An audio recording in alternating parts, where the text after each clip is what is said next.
निर्मल ज्ञान परिठिया कम कलंक डहेबी अपलब्ध जेड़ परु ते परमा पेड़वेबी सब करम मल काना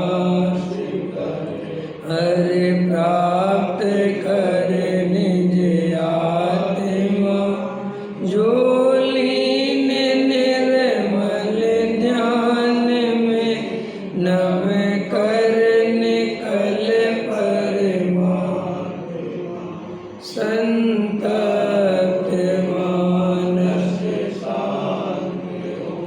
जिनके गुणों के गान में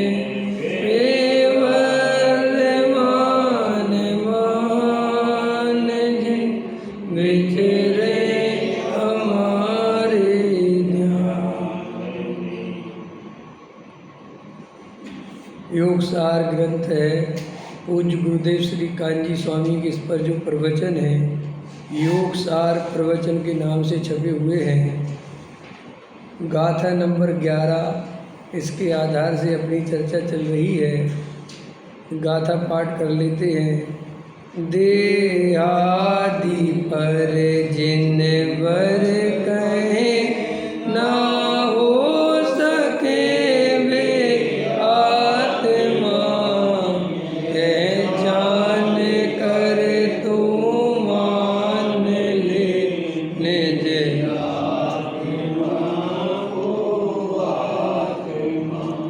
आचार्य कहते हैं कि देहादि जो शरीर आदि संयोग आदि है ये सब पर द्रव्य हैं। ये कभी भी स्वयं द्रव्य नहीं बन सकते, ये कभी आत्मा नहीं बन सकते। लेकिन अज्ञानता से ये जो देहादि पर द्रव्य हैं ये जीव उन्हें अपना मानता है और उन्हें अपना मानने के कारण ही इतना दुखी हो रहा है। अगर ये पर द्रव्य को अपना मानना छोड़ दे और उससे भिन्न अपने आत्मस्वरूप को पहचान ले तो आचार्य कहते अनंत काल के लिए अनंत सुखी हो जाएगा। और हम सब वास्तव में दुखी तो हैं ही, सब सुखी होना तो चाहते ही हैं। और हम सब ने सुखी होने के नाना प्रकार के उपाय अपनी अज्ञानता से जो समझ में आए सब करे हैं। समझ में आया, ऐसा सोचा पैसे सुख होगा, शादी करके सुख होगा, बच्चों से सुख होगा, मंदिर में जाएंगे पूजा पाठ से सुख होगा, मान आदि के पोषण करने से सुख होगा, प्रतिष्ठा इज्जत कमाने से सुख होगा।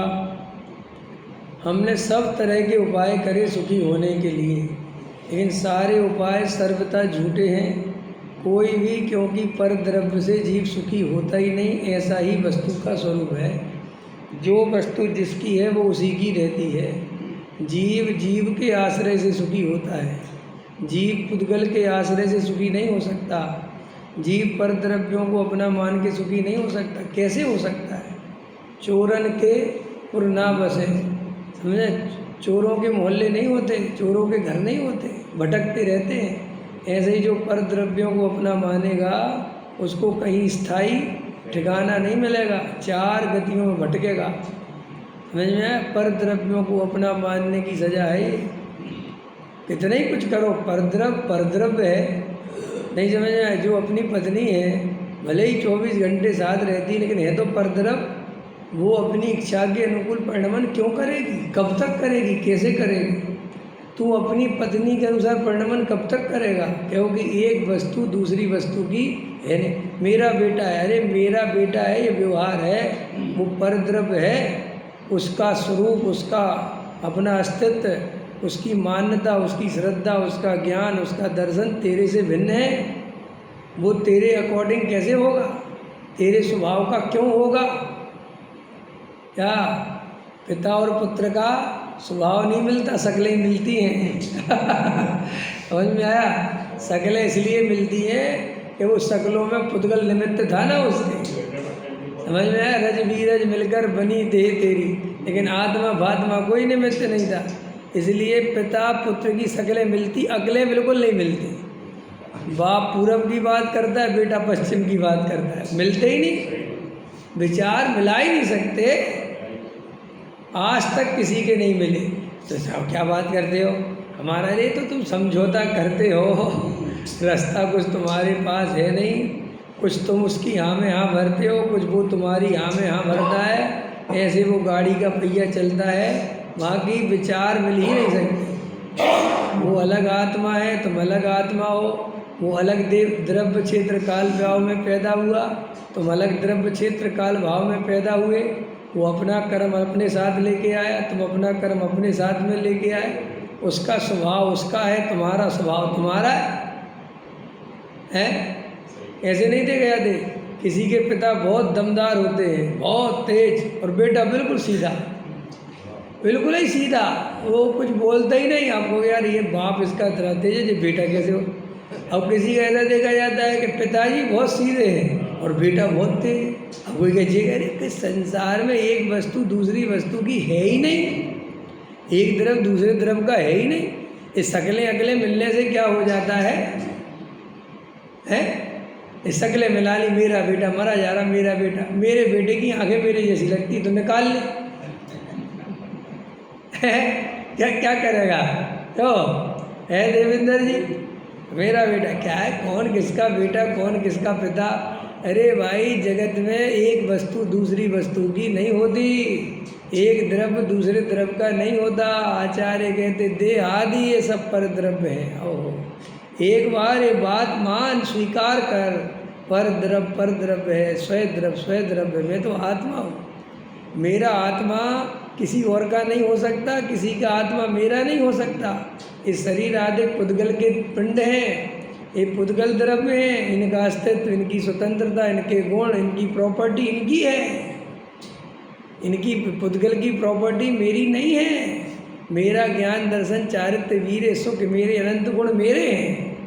लेकिन ये पर द्रव्य को अपना मानता है, इसके कारण दुखी हो रहा है। रमेश जी, दुख का कारण ये पुत्र आदि शरीर आदि ये मेरे हैं, इनके कारण दुख है।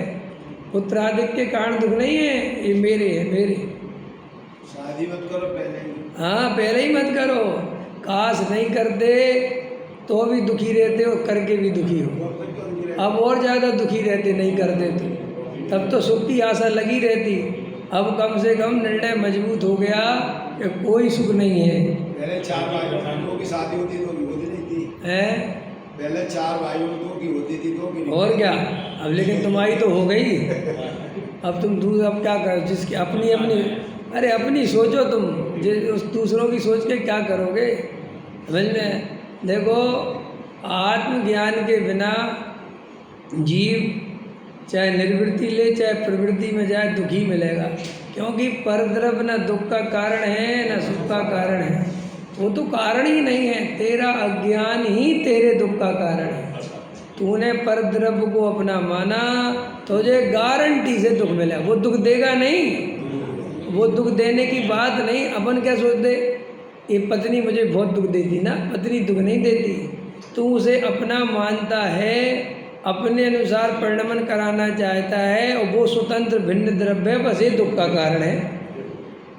तुझे लगता है मेरा बेटा बहुत बेकार, बेटा बेकार नहीं है, तेरी मान्यता बेकार है। बेटा तो बेटे में, तू उसे अपनी इच्छा के अनुसार परिणमन कराना चाहता है और वो करता नहीं, दुख का कारण तो दे। तो अपन आरोप किस पे डालते हैं? अपनी इच्छा पे नहीं डालते। ये अपना मिथ्यात्व नहीं है कि अपना मिथ्यात्व ही असली अपराधी है कि जिसको अपन अपन को ऐसा लगता है जे मेरे अनुसार नहीं चलता ये दुख देता है। तो भैया वो पर द्रव्य तुम्हारे अनुसार क्यों चले? जब एक द्रव्य दूसरे द्रव्य का नहीं है, कोई किसी की गुलामी क्यों करे? वो लोग करना चाहिए। पंडित जी दुखी हैं, श्रोता नहीं बैठते, क्यों बैठे श्रोता? वे स्वतंत्र हैं, उनको जिसको सुनना है जो करना है करने दो। तुम्हारे 6 बैठते 8 बैठते, तुम सुनाओ शांति से। नहीं नहीं नहीं, मैं तो अच्छा सुनाता हूँ, ये लोग बहुत बुरे हैं। वे बुरे हैं कि तेरी इच्छा बुरी है? आया समझ में कि नहीं? और मैं सुनाता हूँ कि आज आप मुझे सुनते हो कि जिनवाणी सुनते हो? भाई साहब, जिनेंद्र की वाणी सुनने बैठे हैं अपन विवेक की वाणी सुनने नहीं बैठे। वो तो निमित्त है। असली तो आचार्य भगवंतों की वाणी, ज्ञानियों की, वीतरागियों की वाणी है ये। लेकिन विवेक बीच में होशियार बन के कि मैं सुनाता हूँ और मेरी सुनना चाहिए, मिथ्यात्व है, ये दुख का कारण है। ऐसे ही बेटा बेटा मैंने किया, भैया तुमने किया, तुमने किया, भ्रम है। वो अपनी योग्यता से उसका इस पर्याय में जन्म हुआ है।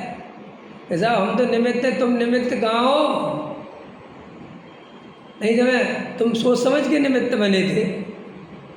अरे जगत कहाँ चक्रों में फंसता है, एक द्रव्य दूसरे द्रव्य का है नहीं। आचार्य कहते ये दुख देता है, और दुख का आरोप किस पे डालता है? पर द्रव्य, पर द्रव्य। इनके कारण दुख है। अरे किसी के कारण दुख नहीं, अपनी अज्ञानता से, अपनी मान्यता से दुख है। ठीक है, तो ये बहुत सुंदर गाथा है, बहुत आनंद आ रहा मेरे को। देह आदि पर द्रव्य हैं, ये सब पर द्रव्य हैं भाई। आचार्य अपने से कहते तूने अपना मानेगा तो दुखी होगा। और देखो कि चलो ठीक है साहब, देहादिक को अपना मानना छोड़ दिया, अब आगे चलो। जैसे स्फटिक निर्मलता का पिंड है, समझ में आया? अब आत्मा कैसा है? देहादि से तो अपनापन कर हटा लिया कि मैं नहीं, मैं कौन हूँ कि साहब मैं आत्मा हूँ। तो अब आत्मा कैसा है वो देखो। जैसे स्फटिक निर्मलता का पिंड है, वैसे ही भगवान आत्मा ज्ञान और आनंद का पिंड है। काय का पिंड है? ज्ञान और आनंद का। समझ में आया कि नहीं आया? चीनी में मिठास ही मिठास, नमक में खारापन, नींबू में खटास, सब उनके अंदर लबालब भरा हुआ है। नींबू में खट्टापन खट्टापन, चीनी में मीठापन, नमक में खारापन, सोने में पीलापन। सोने में क्या भरा है? कितने ही कहीं से भी तोड़ो पीला निकलेगा। आया समझ में? आचार्य कहते थे भगवान आत्मा में ज्ञान और आनंद भरा पड़ा है। मैं ज्ञान और आनंद का पिंड हूँ। काय का पिंड हूँ मैं? ज्ञान और आनंद का। ज्ञान अकेले का नहीं हूँ। जानना अकेला काम नहीं है जीव का। जानना मेरा स्वभाव अकेला नहीं है, आनंदित होना भी मेरा स्वभाव है। सुख में रहना जीव का स्वभाव है। तो साहब जीव का स्वभाव सुख में रहना है, तो जीव दुखी क्यों है? पर द्रव्य को अपना मानने के कारण। आया समझ में? अमीर बाप का बेटा है, घर में सुख समृद्धि भरी पड़ी हुई है, लेकिन झोपड़ी में जाके रहे, झोपड़े को अपना माने और महल को छोड़े, और फिर कोई कहे कि देखो कितना दुखी है। तो दुख का कारण कहाँ से आया? स्वयं के अज्ञान से। अपने वैभव को छोड़कर, समझ में, अपने महलों को छोड़कर झोपड़ी में रहने का जिसने निर्णय करा है, उसे दुख मिलेगा कि नहीं मिलेगा? ऐसे ही जिसने भगवान आत्मा को छोड़कर, जो ज्ञान और आनंद का पिंड है, इसमें अतीन्द्रिय आनंद अमृत की खान है, जो जानने देखने वाला चैतन्यमयी वस्तु है, जिसमें रोग शोक कभी कुछ होता नहीं, ऐसा उस भगवान आत्मा को छोड़कर ये सड़ी गली देह को अपना माना, तो दुख मिलेगा कि नहीं मिलेगा? मिलना ही चाहिए। बोलो, आत्मा को रोग होता है कि शरीर में रोग होता है? तो शरीर में रोग होता है तो दुखी क्यों? क्योंकि तूने शरीर को अपना माना है। और बताओ दुख का कारण? पत्नी परद्रव्य है ना? स्त्री पुत्र कुटुंब परिवार परद्रव्य है, और उन परद्रव्य को अपना मानता है, इसलिए दुखी होता है।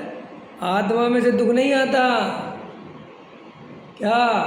आत्मा तो सुख स्वरूप है, लेकिन वो आत्मा में जो मान्यता है वो परद्रव्य की है, वो दुखी इसलिए होता है। अगर वो श्रद्धा आत्मा की तरफ झुक जाए और आत्मा में अपनापन कर ले, तो अतीन्द्रिय आनंद प्रकट हो जाए। देखो, अपन को शिखर जी नहीं जाना, समझ में आया कि नहीं आया? और अरविंद जी को जाना है। देखो इनके माथे सल है कि भैया 1 तारीख की टिकट है, भैया सुबह 5 बजे गाड़ी है, 3 बजे उठ जाना है। और तुम्हें कोई सल है? तो सल आई कहाँ से?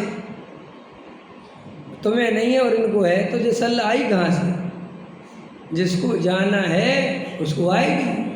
ऐसे ही आत्मा में दुख नहीं है तो दुख आया कहाँ से? कि जब आत्मा को छोड़कर पर द्रव्य को अपना मानेगा तो दुख मिलेगा। इसमें क्या आश्चर्य की बात है?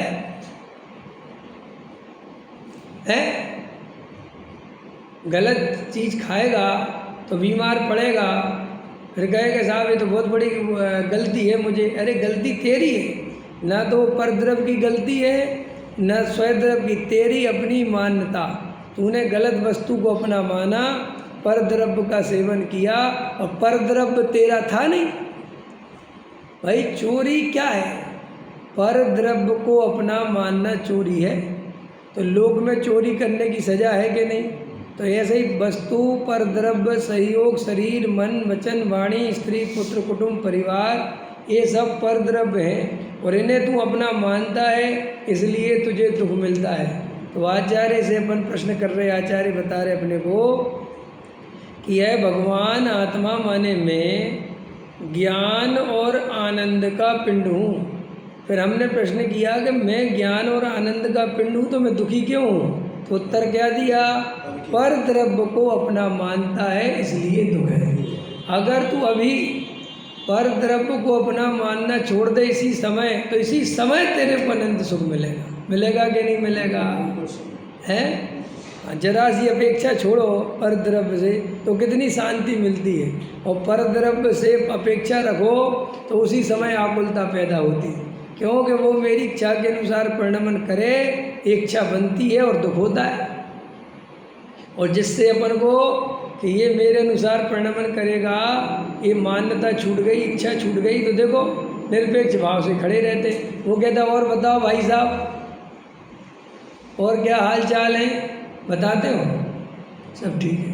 बहुत दुखी हो, बहुत परेशान हो तो भी उसे कुछ नहीं बताते, समझे कि भाई साहब और बहुत बढ़िया बहुत बढ़िया, जबकि अंदर कोई परेशानी चल रही, लेकिन उसे नहीं बताओगे क्योंकि उससे कोई अपेक्षा ही नहीं है कि जी हमारी परेशानी दूर करेगा। लेकिन अब परम मित्र मिला, क्या हुआ? बहुत दुख है, बहुत परेशान चल रहा, तो क्या हुआ? अब इससे अपेक्षा है। तो देखो उस व्यक्ति से अपेक्षा नहीं थी तो उसे कुछ सुनाया भी नहीं और उसने कुछ किया भी नहीं, तो तुम्हें दुख भी नहीं हुआ और चला गया। अब मित्र से क्या है? अपेक्षा। और मित्र को तुमने दुख सुनाया और फिर भी उसने तुम्हारा दुख दूर करने के लिए कुछ नहीं करा, अब देखो क्या हुआ? अब दुख चालू। तो पर द्रव्य से जैसे ही अपेक्षा खड़ी हुई वैसे ही दुख होगा।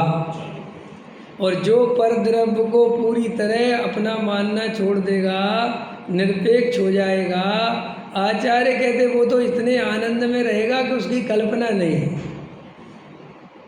अजय को बताओ, अपन को कोई पानी भर के दे 1 गिलास, अपने को चाय बना के दे, अपने को भोजन बना के दे, इसमें ज़्यादा सुख है कि अपने काम स्वयं से कर लें, इसमें ज़्यादा सुख है। देख लो आप भाई साहब, वो रोज़ रोज़ पानी नहीं दे सकता, आखिर पर द्रव्य है ना, वो कभी ना कभी तो, और तुम्हें जिस दिन नहीं देगा उस दिन दुख होगा। और तुम रोज़ पानी उठा के पीने लगे, खत्म, ना दुख है ना अपेक्षा है ना कुछ है। आचार्य कहते ऐसे आत्मा में अपना कार्य करने की क्षमता पूरी है, तुम कमज़ोर नहीं हो। तुम तो भ्रम के कारण ऐसा मानते हो कि अगर मेरे बच्चे मेरी पत्नी मुझे छोड़ के चली गई तो मेरा क्या होगा? कुछ नहीं होगा। अगर मेरे शरीर में रोग हो, कुछ नहीं होगा, क्योंकि आत्मा इनसे भिन्न है। तुम अपने को आत्मा मानना, इस शरीर आदि नहीं मानना। ऐसा बीमार हो गया तो मर गया, तो मर जाना, आत्मा नहीं मरता। हमारे डॉक्टर साहब बताते थे कि बूढ़े हो गए तो कहने लगे डॉक्टर साहब क्या हुआ? कुछ नहीं, अब इससे बढ़िया देह मिलेगी, ये छूटेगी और क्या। समझ में आया कि नहीं आया? क्या सोचना, ये शरीर जीर्ण शीर्ण हो, छूटने की स्थिति बने तो आराम से आनंद पूर्वक छोड़ना। समझ में आया कि नहीं आया? क्या उसमें विचार करना, दुख नहीं मनाना। देखो कहते हैं स्फटिक के पास लाल पीले फूल पड़े। अब आत्मा देखो, आत्मा कैसा है? ज्ञान और आनंद का पिंड है। स्फटिक के पास लाल पीले फूल पड़े हों, वे फूल कहीं स्फटिक रूप हो जाते हैं क्या? लाल पीली झाई वही कहीं स्फटिक रूप होगी क्या? कदापि नहीं। इसी तरह स्फटिक के समान निर्मलानंद भगवान आत्मा विभाव शरीर मन आदि नहीं हो सकता। क्या क्या नहीं हो सकता? शरीर मन वाणी विभाव ये नहीं हो सकता। परभाव के मोह में भगवान स्वयं को भूल गया है। किसके मोह में भूल गए? स्वयं को। किसे ये समझ में नहीं आया? परभाव माने नौकर्म, द्रव्य कर्म और भाव कर्म, ये तीनों ही प्रभाव कहलाते हैं। तो एक तो जीव अपने को मोही रागी देसी मानता, एक गलती। फिर पर द्रव्य स्त्री पुत्र आदि को अपना मानता है, दो गलती। फिर कर्म का उदय मुझे गुलाम बना रहा है, भैया कर्म का उदय आ गया, मैं मर गया। तो ऐसा वो तीनों उदयों को, तीनों कर्मों को अपना स्वरूप मानता है। तो देखो क्या कहते हैं, परभाव के मोह में, परभाव के मोह में माने परभाव के एकत्व में, ये शरीर में हो ऐसा मोह, ये स्त्री पुत्र आदि मेरे हैं ऐसा मोह, ये घर मेरा है। कल मैंने बताया था, कल बताया ध्यान में। देखो भाई, शरीर और आत्मा में तो निमित्त नैमित्तिक संबंध है। ऐसा हाथ उठाया है ना, तो हाथ किसने उठाया? मैंने उठाया। ये निमित्त नैमित्तिक संबंध है ना। यहाँ मुझे विकल्प आया और ऐसा हाथ उठ गया। मकान में और तुम्हारे में कौन सा निमित्त नैमित्तिक संबंध? लोग कहते ना कि भाई शरीर और आत्मा में निमित्त नैमित्तिक संबंध बहुत घने हैं, इसलिए हम भेद ज्ञान नहीं कर पाते। नहीं समझ में आया? तो भैया शरीर में और आत्मा में तो निमित्त नैमित्तिक संबंध है। पत्नी में और तुम्हारे में कौन सा निमित्त नैमित्तिक संबंध है? उसका सिर दर्द होता है, तुम्हारा होता है। उसको भूख लगती, तुम्हें लगती। जो उसको अच्छा लगता है वो तुम्हें लगता कि नहीं साहब हमारे तो निमित्त नैमित्तिक संबंध तो कोई घटित हो ही नहीं रहा। तो फिर उसे अपना क्यों मानते हो? तुमने जो लॉजिक दिया कि ये शरीर क्षीर नीर की भांति मिले हुए हैं, तो मिले हुए हैं तो हमें जो एक दिखाई देते तो हम भिन्न नहीं देख पाते, बराबर है? तो मकान तो भिन्न है ना, तो मकान को अपना क्यों मानते हो? मकान में एकत्व क्यों करते हो? पत्नी में, बच्चों में एकत्व क्यों करते हो? वे तो बिल्कुल भिन्न पदार्थ है ना, उनमें एकत्व का कारण क्या है बताओ? भाई कितनी सरल बात है। ये तो सब जानते हैं कि किसी की पत्नी मर जाती है और पति रह जाता है, किसी का पति मर जाता है और पत्नी रह जाती। तो दो भिन्न द्रव्य की सत्ता दिखी ना, दिखी कि नहीं दिखी? लेकिन शरीर में और आत्मा में नहीं देख सकते, क्योंकि जब आत्मा शरीर से निकलता है उस दिन उस समय देखने वाला कोई नहीं होता। लेकिन भाई ये तो देख सकते हो ना कि ये पति खड़ा रहा और पत्नी मर गई, मैं खड़ा रहा और मेरा बेटा मर गया। तो वो तो भिन्न द्रव्य है कि नहीं? पूरा है ना भिन्न द्रव्य। तो उस भिन्न द्रव्य में एकत्व कैसे हो गया? उसका एकत्व क्यों हुआ? इंजीनियर साहब बताओ। है क्यों माना? भाई अपना तो वो है नहीं, कोई संबंध घटित हो नहीं रहा, तो पर द्रव्य को, मकान को अपना क्यों माना? मैं तुम्हें कुछ कहना चाहता हूँ, बताओ दिनेश जी बताओ। मकान बिल्कुल भिन्न द्रव्य है, तुम आ गए, मकान वहीं खड़ा रह गया राजगढ़ में, तो फिर भी मकान में एकत्व क्यों है? हाँ, मकान से सुख मिलता हुआ दिखाई देता है। हमारे एकत्व का आधार सुख का मिलना है। अगर इस शरीर से भी हमें दुख मिलने लगे तो हम इसे भी गाली बकने लगते, बकने लगते कि नहीं? अगर किसी का पेट बहुत ही ये पेट ही नहीं होता तो बहुत ही बढ़िया है। किसी के हाथ में कोई तकलीफ हो, भैया हाथ काट दो मेरा, आए माने हमें एकत्व कहाँ से होता है? एकत्व का आधार क्या है? हमारे ज्ञान में कोई वस्तु गे बनती है, उसके कारण एकत्व नहीं होता। नहीं समझ में आया? हाँ, ये बहुत गहरी बात है। हमारे ज्ञान में कोई वस्तु गे बनती है इसलिए एकत्व हो जाएगा, ये भ्रम है। कभी भी ज्ञान का गे बनने से एकत्व नहीं होता। फिर एकत्व का जन्म कैसे होता है? जहाँ इस जीव को सुख दिखाई देता है वहाँ एकत्व होता है। अगर पत्नी में सुख दिखाई देना बंद हो गया तो एकत्व उसी समय टूटने लग जाएगा। देख लेना आप, अगर आपका बेटा आपकी इच्छा के अनुसार परिणमन नहीं करे और दुख का कारण बनने लगे तो आपका एकत्व टूटने लग जाएगा।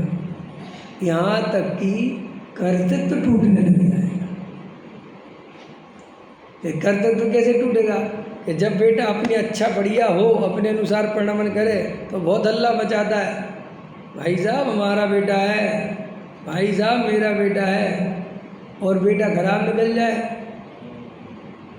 शराबी जुआरी कबाबी निकल जाए और लोफर निकल जाए, फिर कहो भाई साहब आपका भैया हमारा नहीं है, ये कर्म पूरब किए खोटे, पूरब जन्म का बैरी है, हमारा नहीं है। इसका मतलब ये है कि ये बात बहुत अच्छे से समझ में आती है कि अपनापन होने का कारण सुख है। अगर हमें जहाँ सुख नहीं मिलेगा हम उसे तुरंत हटाना चाहते हैं।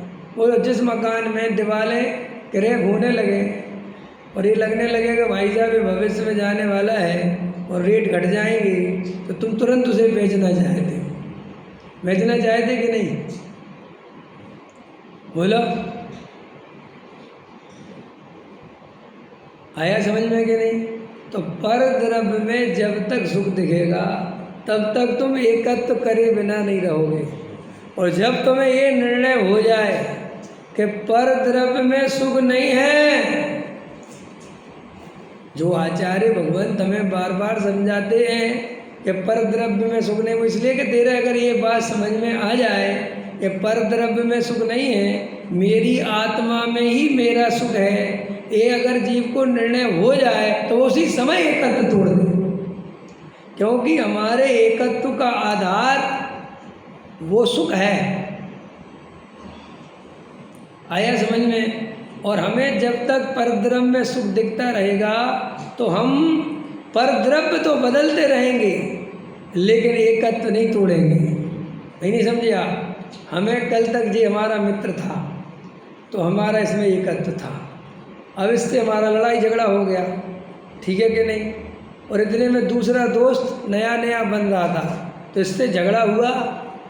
जैसे तुम लोगों की राजनीति होती ना नेताओं की, एक नेता फिसला तो दूसरे से हाथ मिला लिया, दूसरा फिसला तो तीसरे से मिला लिया। जो कल तक शत्रु था वो आज परम मित्रों में शामिल हो गया, जो परम मित्र था वो शत्रु बन गया। होता है नहीं होता है? वैसे अपन भी परद्रव्य में सुख की बुद्धि होने से एक परद्रव्य अपने को मिला, उसमें से जब तक सुख मिला तब तक तो एकत्व रखा, और जब सुख नहीं मिला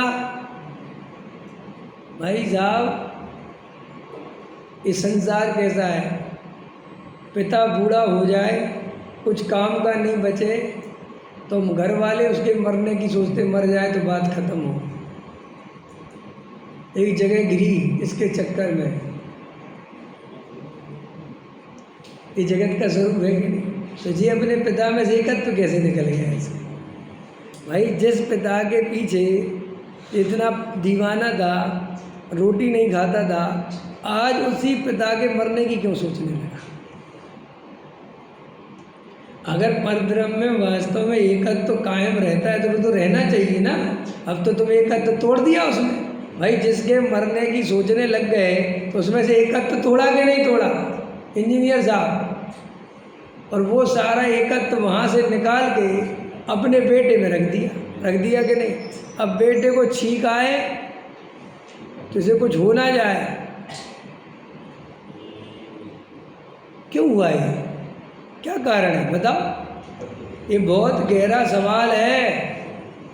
तुम सोचते हो ये जो स्त्री पुत्र मकान दुकान मेरे नहीं होते अगर मैं झंझट में नहीं अरे भाई साहब कैसी बातें करते हो। तुम्हें जितना अपना बेटे से मोह है ना, ऐसे ही ब्रह्मचारी जी को अपने शिष्य से उतना ही मोह है, क्योंकि ब्रह्मचारी जी के भी सुख का आधार वो शिष्य है, नकली ब्रह्मचारी है। तो समझ में आया कि नहीं आया?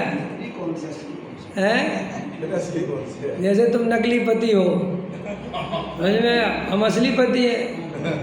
अब क्या पहचान है इसकी? ये पहचान है कि आपको अपनी पत्नी से मोह नहीं है, हमें है कि नहीं? ये असली असली जो असली पति कौन? जिसको अपनी पत्नी से मोह हो। और नकली पति कौन? जो मोह नहीं हो। ऐसे नकली ब्रह्मचारी कौन? जो ब्रह्म में नहीं रमता हो, जो परधर्म को अपना मानता हो, बाहर से ब्रह्मचारी, वो नकली ब्रह्मचारी। और असली ब्रह्मचारी कौन?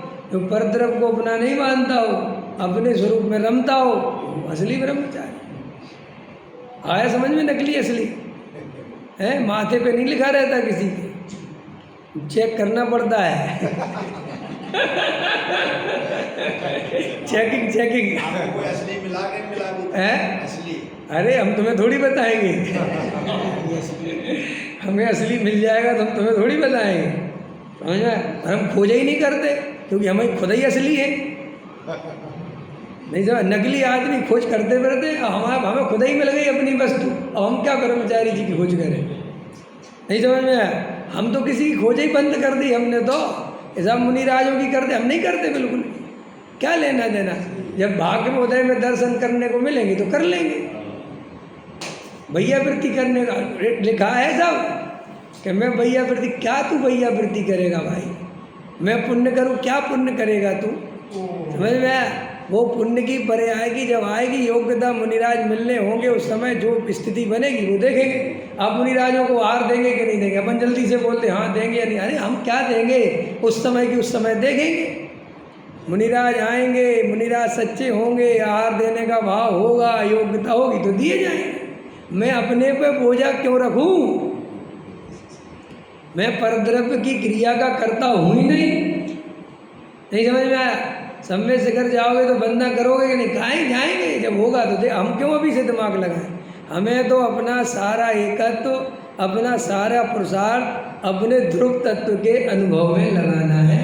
हमें पर्याय में होने वाले कार्यों की चिंता ही नहीं करनी, वो जैसे होने होंगे वो वैसे होंगे। आया रमेश जी समझ में? तो हमें असली ब्रह्मचारी मिले कि नहीं मिले? आया समझ में कि नहीं? हमें असली और नकली का चक्कर ही नहीं अपने पास। हाँ, हम तुम्हें नकली और असली का स्वरूप बताते इसलिए कि तुम नकली ब्रह्मचारी ना बन जाओ, जब बनो तो असली बनना।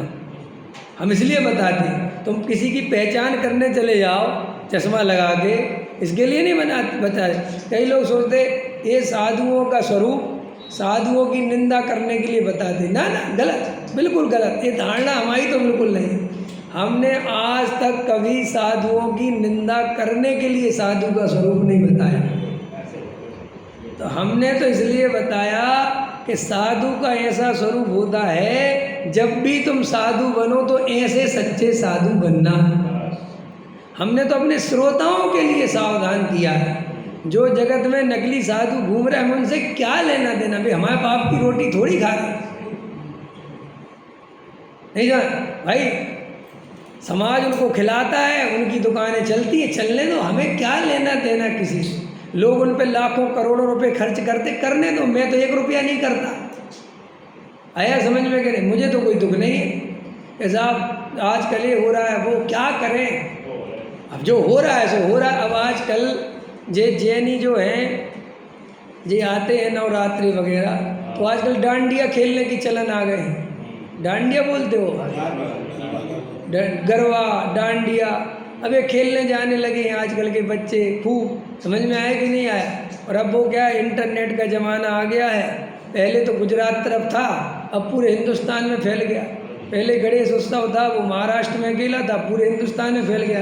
तो भाई साहब वो तो क्या है, जैनी अल्पसंख्या में हैं और अन्यमती बहुमत संख्या में हैं, और रंग राग करने में सबको मज़ा आता है, नाचने कूदने में सबको मज़ा आता है। तो अब जैनियों को सच्चा जैन धर्म का स्वरूप तो पता नहीं कि अपना धर्म गीत रागी है, और रंग राग में कोई मज़ा तो है नहीं। तो वे बेचारे उन स्थानों पर चले जाते हैं मेले ठेले में, और वो गरबा करने और डांडिया करने। और ठीक है, अपन देखो भाई, अगर तुम्हें अपने बच्चों को सच्चा जैनी बनाना है तो उसके लिए पाठशाला भेजो शुरू से। ऐसे स्थानों पर रहो जहाँ जैन धर्म की पाठशालाएं चलती हों। अपने नगर में विद्वानों को बुलाओ, समझ में आया? और विद्वानों को भी कौन से विद्वानों को? जो खुद सच्चे जैन धर्म को समझते हो। साधुओं को बुलाओ, कौन से साधुओं को? जो सच्चे जैन धर्म का स्वरूप समझते हो, जो सच्चे साधु हो। क्योंकि आजकल के तो साधु ही गरबा करवा रहे हैं, आजकल के साधु डांडिया खिलवा रहे हैं, आजकल के साधु ही ये सब काम करवाने लगे। माता मारे आपनी, पिता बेच कर खाए, राजा मारे देश को, कहत कौन से जाए। समझ में? अरे जिन साधुओं को जो विकृतियाँ दूर करनी थी, वे साधु ही विकृतियाँ करने वाले बन गए, वे साधु ही उन विकृतियों को बढ़ावा देने वाले बन गए। तो अब वे विकृतियाँ कौन दूर करे? जिन पंडित विद्वानों को समझ में आया कि नहीं आया? सच्चा धर्म वस्तु का स्वरूप समझाना चाहिए। अगर वे ही नहीं बता रहे तो क्या करें? बच्चों को पाठशाला की जगह माँ बाप कहाँ भेज रहे Bachchan ji? Dance class, summer vacation. और कौन सी क्लास? Judo karate. क्यों? एक माइकल जैक्सन बनेगा हैं? वो जूडो कराटे वाला तो मर गया था 35 साल, उसका नाम भूल रहा हूँ मैं, वो बनेगा, है कि नहीं? जैकी चैन बनेगा, जैकी चैन है ना वहाँ, वो बनेगा चाइना का, वो बनेगा। पाठशाला भेजते नहीं। और जब बच्चा बड़ा हो जाता है, बच्ची बड़ी हो जाती है, जवान हो जाते हैं, फिर वो डांडिया खेलने जाते हैं तो हमारे पास फ़ोन करते, पंडित जी हमारे बच्चे भटक गए। बेटा तुम ही भटके थे पहले ही से, तुम्हें डांस ज़्यादा इम्पोर्टेंट दिख रहा था, पाठशाला कम इम्पोर्टेंट दिख रही थी। पाठशाला के नाम पे तो मुंह से कोड़ते थे, अरे चले जाना, वहाँ क्या है। विद्वानों को अपने घर पे नहीं बुलाते, नहीं समझ में आया? सत्संग नहीं कराते, स्वाध्याय में खुद नहीं जाते, जिनवाणी खुद नहीं सुनते। हम गारंटी दे रहे हैं, हमारा जो सच्चा मुमुक्षु होगा, इसके बच्चे स्वाध्याय से जुड़े होंगे, अगर वो डांडिया में चला जाए, वो क्या होता है वो डांडिया, और क्या बोला था, गरबा, उसमें चला जाए तो बता देना। ये जिनके बच्चे जा रहे वे ही हैं जिनने स्वाध्याय नहीं करा, बच्चों को पाठशाला नहीं भेजा, उनको जैन धर्म के सच्चे संस्कार नहीं दिए। और भाई साहब अभी भी सावधान हो जाओ, न जैन समाज लुप्त हो जाएगा, समझ में? अन्नमति में समा जाओगे तुम, तुम्हारी पहचान ही मिट जाएगी। तुम जैन हो क्या जैन हो ये बताना मुश्किल पड़ जाएगा। अगर ये पाठशालाएँ तुमने विश्व स्तर पर नहीं चलाई, तुमने ये जैन धर्म का प्रचार प्रसार विश्व स्तर पर नहीं किया, तो तुम बच नहीं पाओगे। क्योंकि तुम्हारा धर्म वीतरागी है और अन्नमतियों का धर्म रंग राग का है, नाचने कूदने खाओ मौज करो। तो स्वाभाविक है जीव की प्रवृत्ति वीतरागता की ओर सहज नहीं होती, उसको रंग राग में मजा आता है कि नहीं आता है? तो भैया रंग राग से बचाने के लिए वीतरागी तत्व ज्ञान पाठशाला में भेजना पड़ेगा। वीतराग विज्ञान पाठशाला, अरहम पाठशाला, इनसे अपने बच्चों को जोड़ो। समझ में आया कि नहीं आया? हमारी जगह जगह वीतराग विज्ञान पाठशालाएं चलती हैं, हमारी जगह जगह ऑनलाइन अरहम पाठशाला चलती हैं। आप अपने बच्चों को जोड़ो, समझ, हमसे संपर्क करो। हम लोग तो भैया जैन धर्म के बच्चों को बचाने के लिए हमारे इतने टीचर लगे हुए हैं, ऑनलाइन क्लास लेते हैं। तुम्हारे बच्चे को अगर रात को 10 बजे पढ़ने की फुर्सत है तो फ्री में, कोई पैसा नहीं लेते। रात को 10 बजे हमारा टीचर तुम्हारे बच्चे को, चाहे 2 हो चाहे 3 हो चाहे 1 हो, ऑनलाइन पढ़ाने के लिए तैयार है। परमागम ऑनर्स का कोर्स चलता है, एक एक टीचर 2-2 लोगों को पढ़ाता है, पूरा 5 साल का कोर्स। बच्चों की आरंभ पाठशाला, सिद्धम पाठशाला चलती है। समझ में आया कि नहीं आया? इन पाठशाला में शुरू से अपने बच्चों को, अब जैसे मान के चलो तुम नोएडा में रहते हो और नोएडा में तुम्हारे यहाँ पाठशाला नहीं चलती, तुम गुड़गांव में रहते हो, पाठशाला नहीं चलती, क्योंकि आजकल नौकरी पेशे के लोग हैं ना। तो भाई साहब, हम लोगों ने ऑनलाइन प्रवचनों की भी व्यवस्था, ऑनलाइन पाठशाला की भी व्यवस्था सब करी कि नहीं करी? आप बुद्धिपूर्वक ताकत लगा के लगो, बच्चों को भेजो, तो ये तुम्हारी डांडिया और गरबा की समस्या खत्म होगी। वरना आगे तो जैनी बच्चा अपने को जैन नाम, अकेला नामधारी जैन रह जाएगा, वो काम तो उसके सारे अजैनों वाले होंगे। और आज भी हमारे जो मुमुक्षुओं के बच्चे हैं जो पाठशाला आते हैं, वे ही अकेले हैं जो जमीकन नहीं खाते, रात में नहीं खाते, कुगरू कुदेव कुशास्त्र में नहीं जाते। वहाँ की जो जैन धर्म के बच्चे पाठशाला से दूर हैं, जो मुमुक्षु नहीं हैं, वे बच्चे तो रात में भी खाते हैं, जमीकंद भी खाते हैं और कुगरू कुदेव कुशास्त्र में को भी नमस्कार करते हैं। ठीक है, तो भैया अब अपन देखो कहाँ तक रोकें। विकृतियाँ तो पंचम काल है, बढ़ेंगी बढ़ेंगी। तुम तो अपना लोटा छान लो, अपने घर को सही मार्ग में लगा के रखो, यही बहुत बड़ा काम है। लाल बहादुर शास्त्री ने कहा था कि पूरे देश को साफ नहीं करा जा सकता, कोई उपाय नहीं है, लेकिन तुम अपने घर के आगे साफ कर लो तो पूरा देश साफ हो जाएगा। समझ में आया? ऐसे ही तुम दुनिया की विकृति को नहीं मिटा सकते, लेकिन तुम अपने घर में होने वाली विकृति को मिटा दो, अपने बच्चों को पाठशाला में लगा दो, तो जैन धर्म और जैन लोग सुरक्षित रह जाएंगे। भाई साहब, ये जैन धर्म दुनिया का महान महान महान सच्चा वीतरागी धर्म है और इसका अंत तक टिके रहना बहुत ज़रूरी है, वरना सच्चे मोक्ष मार्ग का लोप हो जाएगा। ये मनुष्य पर्याय बहुत मुश्किल से मिलती है। हमारे जो बच्चों ने जैन कुल में जन्म लिया वे बहुत पुण्यशाली बच्चे हैं, और अगर माँ बाप की जरा सी लापरवाही से वे बच्चे कुगरू कुदेव कुशास्त्र का सेवन कर लेते हैं तो बेचारे अनंत दुख में जाने वाले हैं। ये पर्याय भाव उनका खराब कर दिया माँ बाप ने। इसलिए तुम उनको कलेक्टर बाद में बुला लेना, डांस बाद में सिखा लेना। समझ में? और क्या करोगे डांस सीख के? क्या करोगे? नचवाना है क्या सलमान खान अमिताभ की तरह? है आजकल एक माँ बाप को एक बीमारी लग गई है, हमारे बच्चों को सब कुछ आना चाहिए। अरे भाई साहब, सब कुछ कभी कुछ होता ही नहीं है। एक आध कला होती है, वो आगे उसकी ज़िंदगी उससे कट जाती है। और एक ही कला है पैसा कमाने की कला और स्त्री को भोजन आदि घर गृहस्थी चलाने की कला, बस यही कला है। और क्या कला है? नहीं मैं भाई, हर आदमी डांसर बन जाएगा क्या? हर आदमी गायक बन जाएगा क्या? हर आदमी जो है जूडो कराटे वाला बन जाए? कि तो बेकार की बात है। लोगों में पैसा बढ़ गया है और जो एडवर्टाइजमेंट बढ़ गया है, लोग देखा देखी गधों की रेस में शामिल हो जाते हैं। और हमारे बच्चे को भी लगा लो, हमारे बच्चों को भी लगा लो। अरे भाई, तेरे बच्चे को क्यों लगा ले? तू उसको बढ़िया पाठशाला भेजना। बोलो अरविंद जी, आज से 17-18 साल पहले तुमने ये भीमगली बनाई और तुमने एक विद्वान को बुलाया और उसको यहाँ परमानेंट रखा। भाई साहब, आज वो कितना बड़ा वृक्ष बन गया।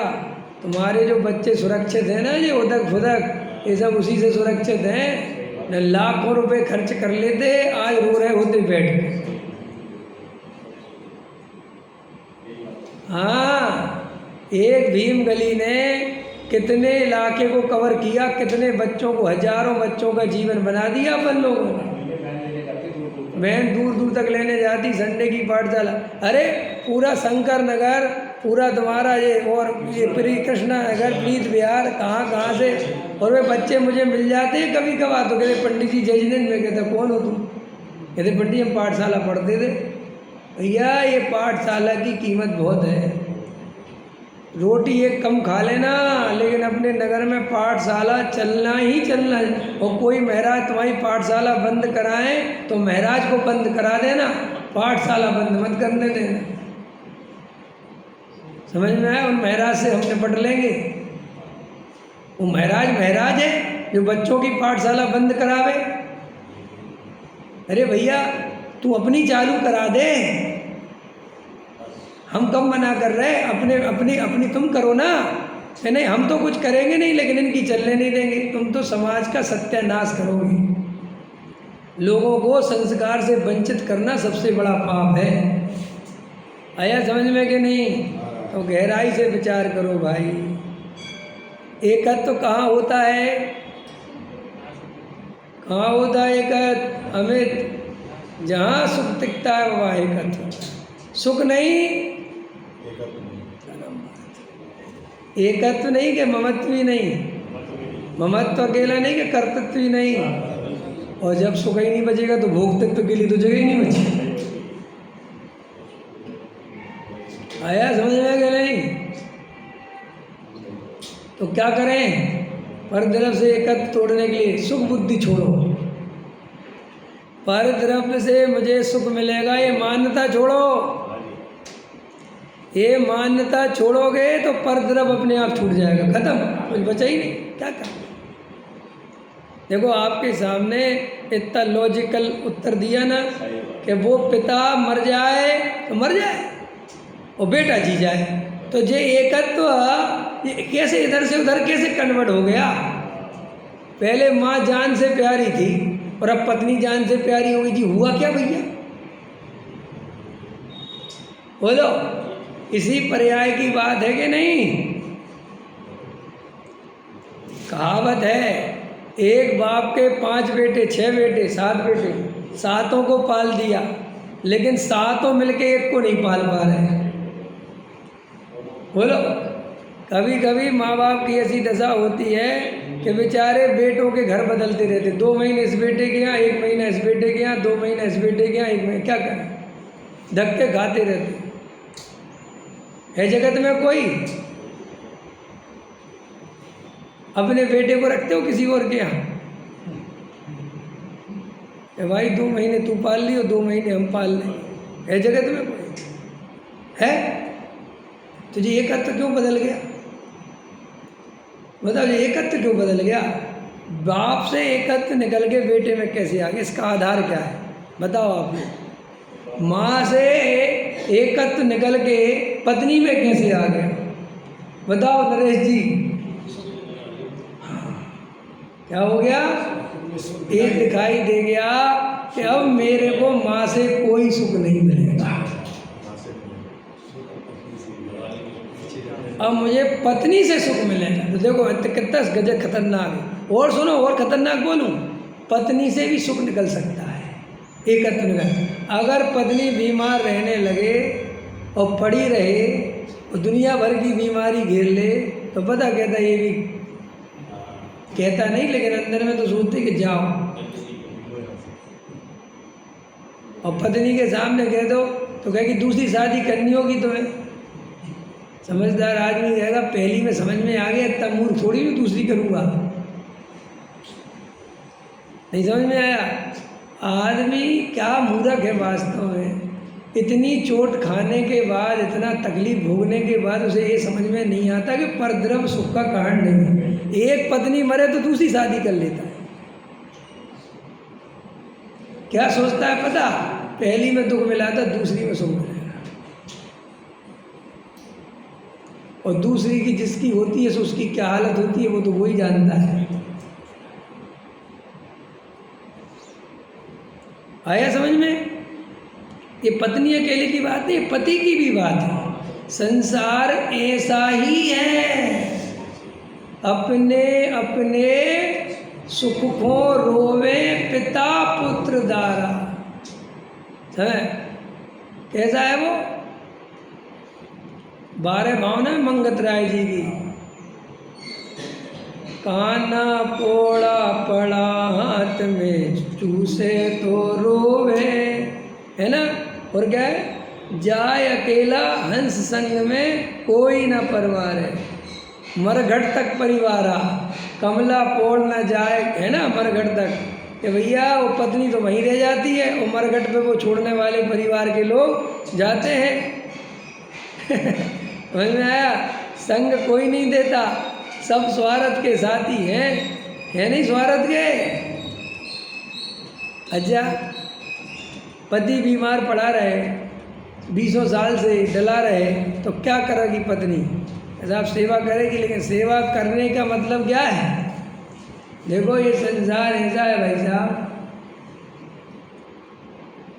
अगर आदमी बहुत संपत्ति छोड़ के मरे ना, और मैं तुमसे कहूँ कि वो आदमी मर गया बस ऐसी, अच्छा मर गया क्या यार, उसके बच्चे पत्नी, हाँ बच्चे पत्नी तो हैं, अच्छा लेकिन 10 करोड़ छोड़ के गया, हाँ तो ठीक है, मैंने वो 10 करोड़ छोड़ के गया तो वो मर गया तो कोई दिक्कत नहीं, क्योंकि पत्नी को पति की जरूरत नहीं है।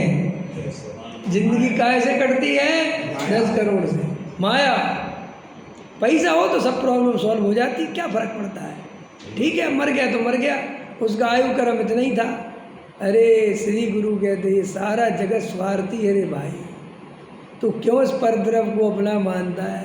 सारे अपने अपने सुख को रोवें, वो उसके लिए नहीं रोते। माँ कहती मेरा बेटा मर गया, मेरी सेवा कौन करेगा? पत्नी कहती मेरा पति मर गया, मेरे बच्चों को कौन पालेगा? भाई कहता मेरा भाई मर गया, समझ में, मुझे अच्छे अच्छे कपड़े लाके कौन देगा? सब अपने अपने सुख को रोवे पिता पुत्र दारा।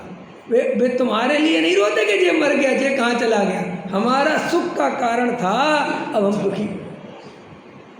और जो हमारे सुख का कारण नहीं होता, पड़ोसी मर गया, अरे जल्दी निकालो भैया, हमारे पास समय नहीं है, 10 बजे तक ले चलो, फटाफट जलाओ शमशान में, 11 बजे के हमें काम पे नहीं जाएंगे यार हम। और पता है ऐसे बोलता है, वो ज़्यादा रो रहे हो ना उसके घर वाले, अब ज़्यादा मैंने समझ रहे इतने काय को रो रहे, हम मर गए तो मर गए, भैया दिमाग ठीक है तुम्हारा, काम देखो भैया, जल्दी जलाओ उधर, रोने में लगे हुए हो यार, लकड़ी की व्यवस्था करो भाई। ऐसा है जगत का स्वरूप, कौन किसके लिए रोता है? कभी कभी तो ऐसा दृश्य देखने में आता है, कोई किसी के यहाँ मर गया और तुम जा नहीं पाए, 6 महीने बाद वो मिला, तो तुम तो उसी फीलिंग से मिले, यार इसके घर में कमी हो गई थी, भाई मर गया था, पता चला वो तो भूल भाल गए। अब तुम जबरदस्ती याद दिलवा रहे, अरे भैया हम तब आ नहीं पाए, अरे यार, तो वो तुरंत अपना चेहरे का दृश्य बदलता है, समझ में? वो तो अच्छे से मिला, और सुना वसैन जी और क्या हाल है, वो तो एकदम खुश था, मस्त था। अब तुमने एकदम बात छेड़ दी कि यार हम तब आ नहीं पाए, तुम्हारा भाई, वो तो बहुत दुख है भैया।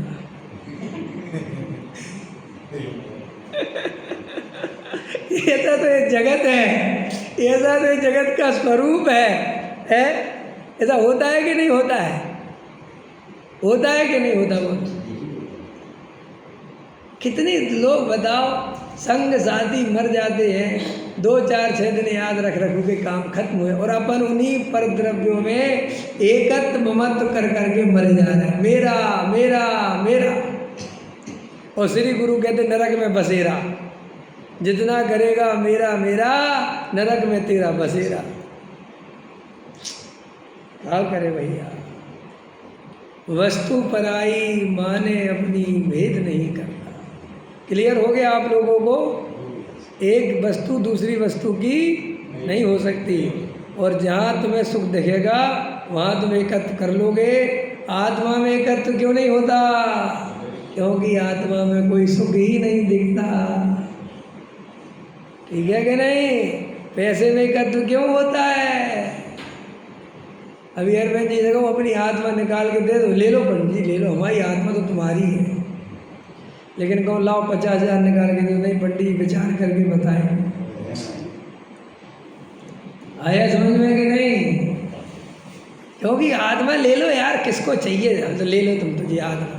लोग कहते हम तुम्हारे लिए जान दे देंगे, कई दफे होता ना, है, मैं तेरे इश्क में मर ना जाऊं कहीं, कि मर जाऊंगी मैं तेरे लिए जान दे दूंगी, है जान देने को तैयार, हाँ ले ले तू जान।